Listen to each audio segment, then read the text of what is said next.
মহাব্বত কি? যে আল্লাহ যখন মানব জাতি সৃষ্টি করতেন তখন ফেরেশতারে জিজ্ঞাসা করলেন, ও আমার ফেরেশতারা, আমি মানব জাতি সৃষ্টি করতাম, তোমাদের ইচ্ছা কি? স্বয়ং আল্লাহ ফেরেশতাদের সাথে পরামর্শ করলেন। ফেরেশতারা বললেন যে আল্লাহ, মানব জাতি তুমি সৃষ্টি করিও না, মানব জাতি দুনিয়াতে যাইয়া মারামারি করবে, কাটাকাটি করবে, তোমার ইবাদতি তোমার গোলামি করার জন্য আমরা ফেরেশতারাই যথেষ্ট। আল্লাহ বলেন, ইন্নী আ'লামু মা লা তা'লামুন। আল্লাহ বলেন, হ্যাঁ ফেরেশতারা, তোমরা দুনিয়াতে করেন, আমি আল্লাহ যাহা জানি তা তোমরা জানো না। আমি আল্লাহ জানি রে, দুনিয়াতে যাইয়া আমার বান্দা বান্দিরা আমার গোলামি করবে না, মাবুদ মারামারি করবো, কারাকারি করবো, এরা দিন না দুনিয়ার জগতে। কিন্তু ফেরেশতারা দোহাই আল্লাহ মানছেন না, না আমি আল্লাহ যা জানি তা তোমরা জানো না। আমি জানি আমার এই বান্দা, আমার এই মানব জাতি দুনিয়াতে যাইয়া আমার গোলামি করবে। আল্লাহ এই মানব জাতিরে মায়া করে মহাব্বত করে সৃষ্টি করেছেন। সৃষ্টি যে করছেন সৃষ্টির সেরা, মানব জাতি হলো সৃষ্টির সেরা। আল্লাহ আসমানের ফেরেশতার চেয়ে আরো সুন্দর করে বলেছেন, আল্লাহ এই আসমানের ফেরেশতার চেয়ে আরো দামি করে মানব জাতির আল্লাহ সৃষ্টি করেছেন। আল্লাহ নবী সাল্লাল্লাহু আলাইহি সাল্লাম ফরমান, হে দুনিয়ার জগতের মানুষ, আল্লাহ রাব্বুল আলামিন এই সাত আসমান সাত জমিনের মধ্যে যা কিছু সৃষ্টি করেছেন, আল্লাহ মানব জাতির আল্লাহ উত্তম জাতি হিসাবে তৈরি করেছেন। এমনকি ফেরেশতার চেয়ে আরো উত্তম তৈরি করেছেন। ফেরেশতার মধ্যে যে সুন্দর দিয়েছেন, এর চেয়ে বেশি সুন্দর মানুষের মধ্যে আল্লাহ দিয়েছেন।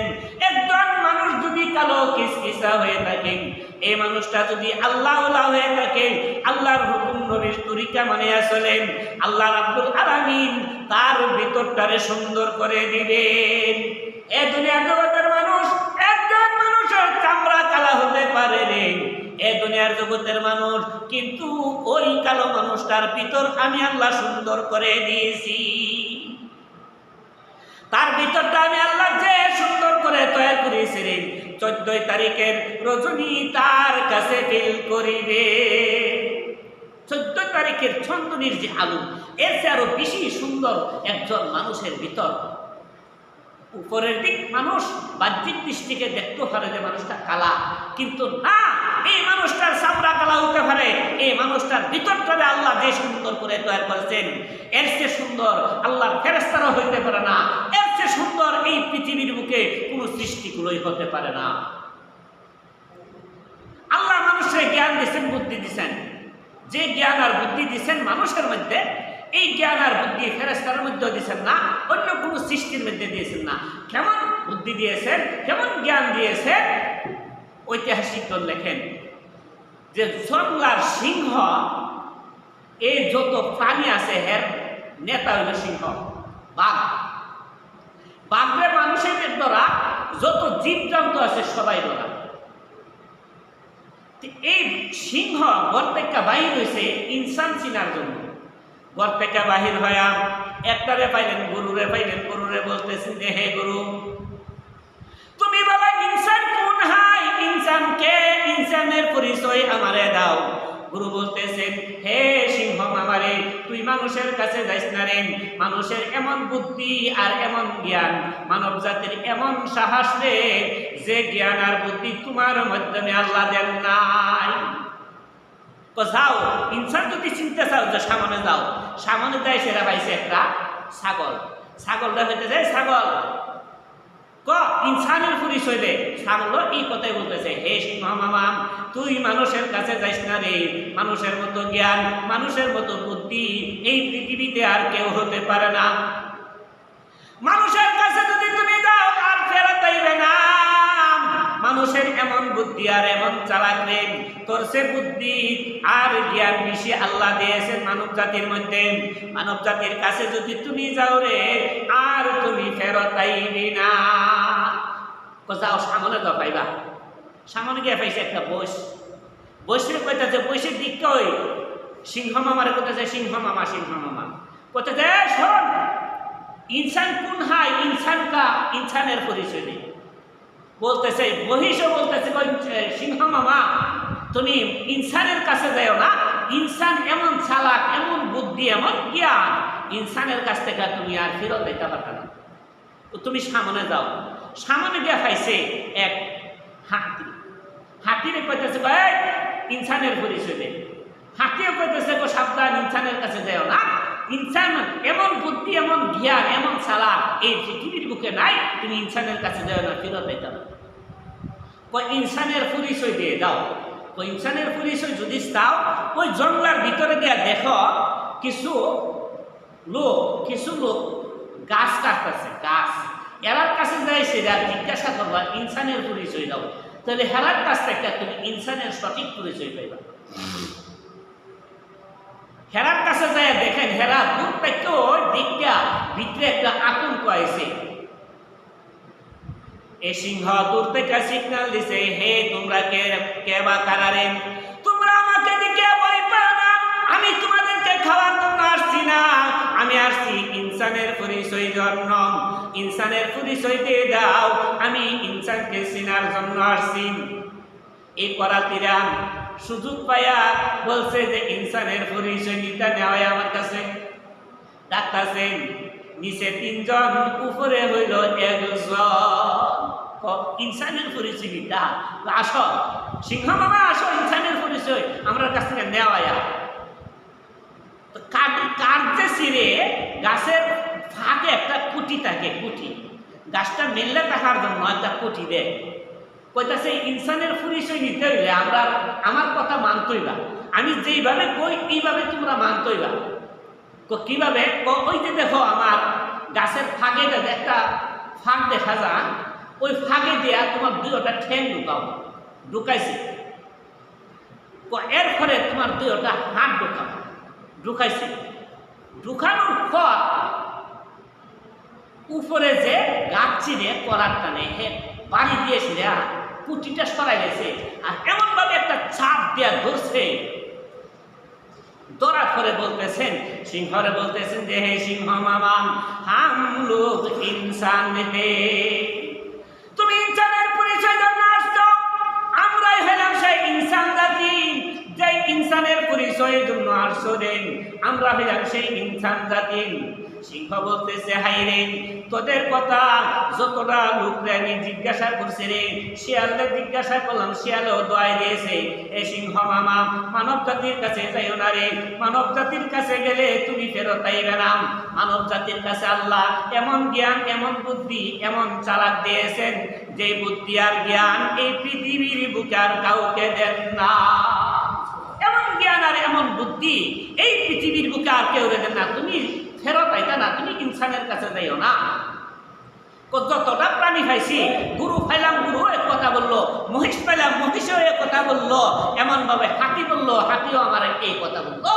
হাই রে, এই মানব জাতির মতো বুদ্ধি আর এমন আমি ভাবছিলাম আমার মতো বুদ্ধিমান, আমার মতো সাহসী, আমার মতো জ্ঞানী এই জঙ্গলে নাই, দেখতে পেলাম মানুষই হইল সবচেয়ে বড় জ্ঞানী আর সবচেয়ে বড় বুদ্ধিমান আমি এই দেশে পাইলাম। আল্লাহ বলতেছেন যে লাকাদ খালাকনাল ইনসানা ফি আহসানি তাকওয়িম। আল্লাহ বলতেছেন যে দুনিয়ার জগতের মানুষ, আমি আল্লাহ মানুষকে সুন্দর থেকে সুন্দর গঠন দিয়ে তৈরি করেছি। শুধু সুন্দর না রে, এই সুন্দরের সাথে আমি জ্ঞান দিয়েছি, বুদ্ধি দিয়েছি, এমন চালাক আর এমন বুদ্ধিমান দিয়া আমি আল্লাহ মানব জাতিকে দুনিয়ার জগতে পাঠাইলাম রে, যেই বুদ্ধি আর জ্ঞান ফেরেশতাদেরকে আমি আল্লাহ দান করি না। এই জ্ঞান আর বুদ্ধি আল্লাহ ফেরেশতারা দিয়েছে না, এমন সুন্দর আর এমন বুদ্ধি আল্লাহ ফেরেশতারা দিয়েছেন না, জমিনের মধ্যে যে আল্লাহর সৃষ্টি আছে এরাও দিয়েছেন না, এমন বুদ্ধি আর এমন কারে দিচ্ছেন, এই জ্ঞান আর বুদ্ধির অধিকারী আল্লাহ বানাই দিলেন দুনিয়ার জগতের মানুষকে। এই মানুষ হলো 2 প্রকার, এক প্রকার মানুষ গুনাহগার, আরেক প্রকার মানুষ হলো নেককার। নেককার যারা দুনিয়ার জগতে, নেককার যারা নেক আমল করে, এরা দুনিয়াতে একটা পুরস্কার আছে, পরকালে একটা পুরস্কার আছে। আর যারা গুনাহ করে এই গুনাহগারের পরিণাম সাজা দুনিয়া তো আছে, পরকালেও আছে।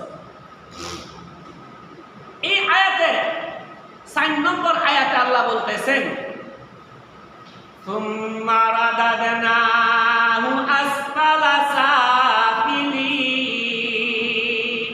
আল্লাহ বলতেছেন যারা গুনাহগার অপরাধী এরারে আল্লাহ নিচ থেকে নিচে আল্লাহ ফালায় রাখেন। নিচ থেকে নিচে আল্লাহ ফালায় রাখেন কেন? এরা গুনাহ করতে করতে করতে করতে এরার অন্তরের মধ্যে একটা দাগ পড়ে যায়। এই দাগ পড়ার কারণে এরা নেক কাজ করতে এরার ভালো লাগে না।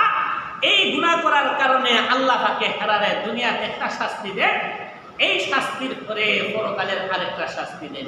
দুনিয়ার জগতের শাস্তি কি?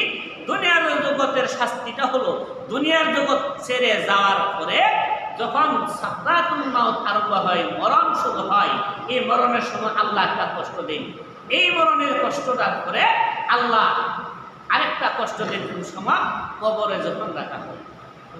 এই কবরের কষ্টটা কি কষ্ট। আর 2 নম্বর হলো আল্লাহ বলতেছেন যে কি, ইল্লাল্লাযীনা আমানু ওয়া আমিলুস সালিহাত ওয়া আমিলুস সালিহাতি ফালাহুম আজরুন গায়রু মামনুন। আল্লাহ বলতেছেন যে নেককার কারা। এই দুনিয়ার জগতে একদল হলো গুনাহগার, এই গুনাহগারের শাস্তিটা আমি আল্লাহ মরণকালে দেই, কবরের জগতে দেই। কবরের জগতের পরে আরেকটা 3 নম্বর সাজাটা হলো পরকালে জাহান্নামে আল্লাহ শাস্তি দিবেন। জাহান্নামের শাস্তির পরে এই মানুষটা যদি ইমানদার হয়ে থাকে, সরষার দানা পরিমাণ ইমান থাকে, আর এই সরষার দানা পরিমাণ ইমান থাকার কারণে আল্লাহর নবী বলেন আল্লাহ তারে একদিন জান্নাতে দিবেন। 2 নম্বর হলো যারা দুনিয়ার জগতে আল্লাহর হুকুম নবীর তরিকা মানে আসলে এরারে আল্লাহ দুনিয়াতেও পুরস্কার দেন, পরকালে আল্লাহ পুরস্কার দেন। দুনিয়ার জগতে ইমানদাররে আল্লাহ খালি পুরস্কারটা এমনিভাবে দেয় না, তবে একটা পরীক্ষার করে দেন। ইমানদাররা আল্লাহ ইমানি পরীক্ষা করেন। ইমানি পরীক্ষাটা বিভিন্ন রূপে করেন। বেমার দেয়া করেন, গজব দেয়া করেন, বিপদ দেয়া করেন, মানুষ দিয়া মানুষকে পরীক্ষা করেন। এরপরেরটা হলো অধিক পরিমাণে অভাব ফালাইয়া ইমানদারের ইমানি পরীক্ষা করেন। অধিক পরিমাণে অভাব দিয়া ইমানদারের ইমানি পরীক্ষা করার কারণ হলো যে দেখি সে তো একদিক ফাঁস করছে, আমি আল্লাহর হুকুম আর নবীর তরিকা মতে চলতেছে, তাহলে তার এখন হলো তার পরীক্ষা অধিক পরিমাণে অভাব দিলেন। যে ব্যক্তি আল্লাহর নেককার বান্দা সে অভাব করিয়া দিনও একবেলা খাইয়াও সে আল্লাহ শুকরিয়া আদায় করবো। আলহামদুলিল্লাহ আল্লাহ তুমি যে আমার একবেলা খাওয়াইছো, আল্লাহ তোমার কাছে অসংখ্য শুকরিয়া। তুমি যদি আমাকে একবেলাও না খাওয়াইতাম, আমার কোনো ক্ষমতা নাই, দুনিয়ার জগতের কোনো মানুষের ক্ষমতা নাই, আমাকে খাওয়াইবার কোনো ক্ষমতা নাই, আমাকে 1 টাকা দেয়া সাহায্য করার মতো কারো কোনো ক্ষমতা নাই। আল্লাহ তুমি যে আমাকে একবেলা খাওয়াইছো, তোমার কাছে অসংখ্য শুকরিয়া। এটা হলো ইমানদারের ইমানি পরীক্ষা। দুনিয়ার জগতে অধিক পরিমাণে অভাব ফালাইয়া ইমানদারের ইমানি পরীক্ষা করেন। যারা দুনিয়ার বুকে নেক আমল করে, নেক আমলের সাথে আল্লাহ একটা পরীক্ষা দেন। নেক আমল করা সহজ, 5 ওয়াক্ত নামাজ পড়া আল্লাহ হুকুম নবীর তরিকা মতে চললা যদি কোনো মানুষ অভ্যাস করিলা 100 বছর বয়স হলো হে নামাজ পড়বো। আর কোনো মানুষ যদি নামাজ পড়ে অভ্যাস নাই, 1 ওয়াক্ত পরে আর 1 ওয়াক্ত পরে না, এটা হলো তার বদ অভ্যাস। শেষ বয়সে যে হে 5 ওয়াক্ত নামাজ পড়বো এটা আশা করা যায় না। জোয়ানকালে যদি সে 5 ওয়াক্ত নামাজ পড়ে আর এই অবস্থা সে বার্ধক্য হয়ে যায়, বার্ধক্য হওয়ার পরেও তার এই জোয়ানকালের আমলটা তার ঠিক থাকবো। আর জোয়ানকালে যদি 1 ওয়াক্ত পরে আর 1 ওয়াক্ত পরে না, এটা তার বদামল। এই বদামলটা তার বুড়াকালেও থাকবো, বুড়াকালে পড়বো কি না এটাও আশা করা যায় না। তাহলে আল্লাহ নেককার বান্দা যারা অভাব থাকিয়াও অধিক কষ্টে থাকলেও মানুষের কাছে হে প্রকাশ করতো না, হে যে অভাবী, হে যে কষ্টে আছে, আল্লাহ নেককার বান্দা যারা মানুষের কাছে কইতো না, সে যেখানে কইবার এখানে কইত। মানুষের কাছে নিজের অভাবের কথা বললে নিজের দাম কমে। এই যুগের মানুষ হাসাহাসি করে, করছে রে অভাবও করছে, বিপদও করতে বলুন আইব না আমার কাছে কইল। তুমি দুনিয়ার জগতের মানুষের কাছে তোমার অভাবের কথা বলেও না, তোমার সমস্যার কথা তুমি আসল মালিকের কাছে বলো। তোমার আসল মালিকের কাছে বললে তোমার সমাধান আসবে। দুনিয়ার জগতের মানুষের কাছে তোমার বিপদের কথা বললে তোমার বিপদ দূর হবে না। তুমি তোমার আসল মালিকের কাছে বলো। আমার ভাইয়ারা, আল্লাহ রাব্বুল আলামিন আমাদের সকলকে এই কথার উপর আমল করার তৌফিক দান করো, আমরা যেন আল্লাহর হুকুম নবীর তরিকা মানিয়া চলতে পারি। ওয়া আখিরু দাওয়ানা আলহামদুলিল্লাহি রাব্বিল আলামিন। সবাই দোয়া করেন। আলহামদুলিল্লাহি রাব্বিল আলামিন ওয়াল আকিবাতু লিল মুত্তাকিন والصلاة والسلام على سيد الأنبياء والمرسلين وعلى آله وصحبه أجمعين يا الله يا رحمن يا رحيم يا كريم তোমার দিনের রাসূল আলোচনা হয়েছে, তোমার নবীর উপর দরুদ ও সালাম পাঠ করা হয়েছে, এগুলোর ছোট্ট হুজুর সাল্লাল্লাহু আলাইহি ওয়াসাল্লামের রূহে পাকে পৌঁছায় দাও। সমস্ত নবী রাসূলগণের রূহে পৌঁছায় দাও, সমস্ত মুমিন মুসলমানের রূহে পৌঁছায় দাও। আমরা যারা হাত বাড়াইছি আল্লাহ আমাদের সকলকে মাফ ফরমাও। আমরা মা বাবা পরিবার পরিজন বাচ্চা কাচ্চারা মাফ ফরমাও। আমরা যত সমস্যা আছে দূর করে দাও। আমরা যত হাজত আছে আল্লাহ তুমি পুরাই দাও। আমরা অবমাননা দূর করে দাও, হয়রানি পরেশানি তুমি দূর করে দাও। আমরা তোমার ফকির, তুমি আমরার মনিব। আল্লাহ ফকিরের বেশে, কাঙ্গালের বেশে, অপরাধের বেশে তোমার দরবারে হাত বাড়াইলাম। আল্লাহ তোমার দরবার থেকে আমরা খালি হাতে ফিরে দিও না। আমরা যত সমস্যা আছে দূর করে দাও। আমরা যত হাজত আছে আল্লাহ পুরাই দাও। আমরা অবমাননা দূর করে দাও, হয়রানি পরেশানি তুমি দূর করে দাও। আমরা রিজিক দাও, আমরা ছেলেদের রিজিক দাও। আমরা তুমি গায়েবী সাহায্য করো, তোমার ফেরেশতা দিয়ে সাহায্য করো, তোমার যে কোনো বান্দাবান্দির মাধ্যমে সাহায্য করো। আল্লাহ আমরা ছেলে মেয়ে পুত্রকে হেফাজত করো, আমাদের সকলকে আযাব গজব থেকে হেফাজত করো। আমরা ছেলে মেয়ে দিনদারি পরহেজগারি দান করো।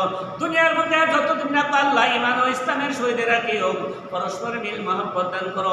তোমার হুকুম নবীর তরিকা মতে চলার জ্ঞান দান করো। শয়তানের ধোঁকা থেকে ওয়াসওয়াসা থেকে আল্লাহ হেফাজত করো। আল্লাহ মরণকালে পবিত্র ঈমান নসিব ফরমায়ো, ডান হাতে আমলনামা দিও। আমিন বিরহমাতিকা ইয়া আরহামার রাহিমিন।